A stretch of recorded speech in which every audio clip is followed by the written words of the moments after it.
দেশের বেসরকারি বিশ্ববিদ্যালয়গুলোকে এখনও নিয়মের মধ্যে পরিচালিত করতে পারছেন না সরকার। ট্রাস্টি বোর্ড নিয়ে দ্বন্দ্ব, মামলা, সনদ বাণিজ্য সহ আরও অভিযোগে অভিযুক্ত দেশের অনেক বেসরকারি বিশ্ববিদ্যালয়। অনেক বিশ্ববিদ্যালয় নিয়ে লেখাপড়ার প্রয়োজনীয় পরিবেশ। বিগত সরকারের আমলে রাজনৈতিক বিবেচনায় অনুমোদন পাওয়া অনেক বিশ্ববিদ্যালয় এখন বেহাল দশা।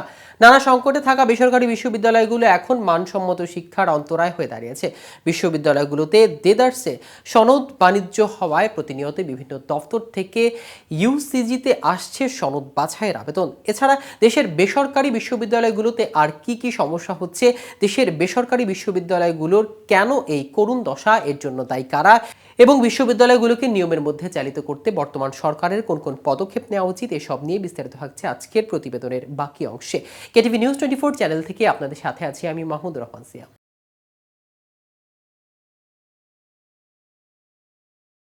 তথ্যমতে দেশে বর্তমানে ১১৫টি বেসরকারি বিশ্ববিদ্যালয় রয়েছে। এর মধ্যে ১০৬টি বিশ্ববিদ্যালয় শিক্ষাক্রম পরিচালিত হচ্ছে। মানব সম্পদ শিক্ষা নিশ্চিতকরণে ব্যর্থ হওয়া সরকার ২০০৬ সালে বন্ধ ঘোষণা করে আমেরিকার বাংলাদেশি ইউনিভার্সিটি। এর আদেশের বিরুদ্ধে আদালত ২০১৩ সালে রায় প্রদান করেন। বর্তমানে এই বিশ্ববিদ্যালয়টির অনুমোদিত কোনো ক্যাম্পাস নেই। বিশ্ববিদ্যালয়টির আইনগত আর কোনো ভিত্তিও নেই। কিন্তু রাজধানীর বারিধারা একটি ভবনের সামনে এখনও শোভা পাচ্ছে এই বিশ্ববিদ্যালয়ের সাইনবোর্ড। সূত্র জানায়, স্বৈরাচার শেখ হাসিনা সরকারের আমলে লাগামহীনভাবে পরিচালিত হওয়া বেশ কয়েকটি বিশ্ববিদ্যালয় নজরদারিতে রেখেছে ইউজিসি।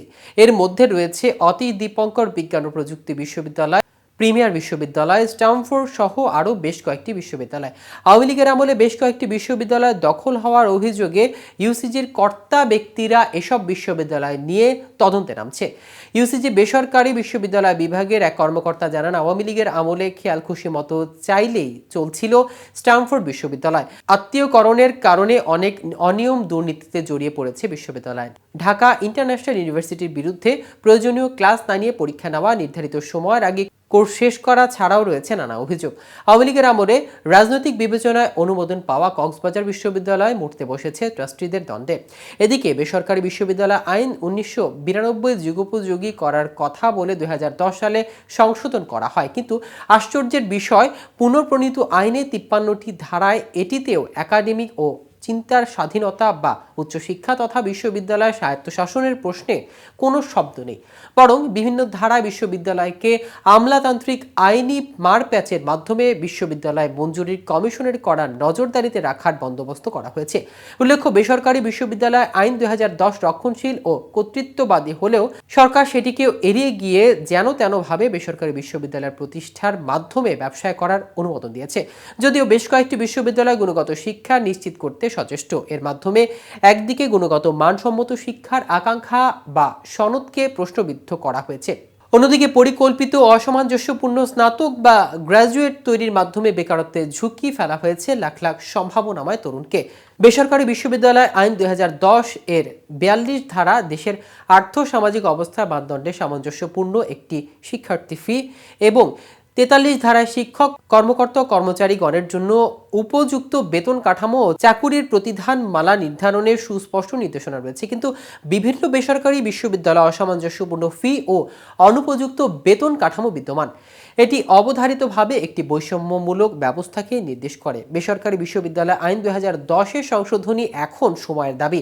কাঙ্ক্ষিত সংশোধনের কয়েকটি সুপারিশ হতে পারে, যেমন ১. বিশ্ববিদ্যালয় অভ্যন্তরে মুক্ত চিন্তা, বাক স্বাধীনতা, একাডেমিক স্বাধীনতায় চিন্তিত করতে হবে।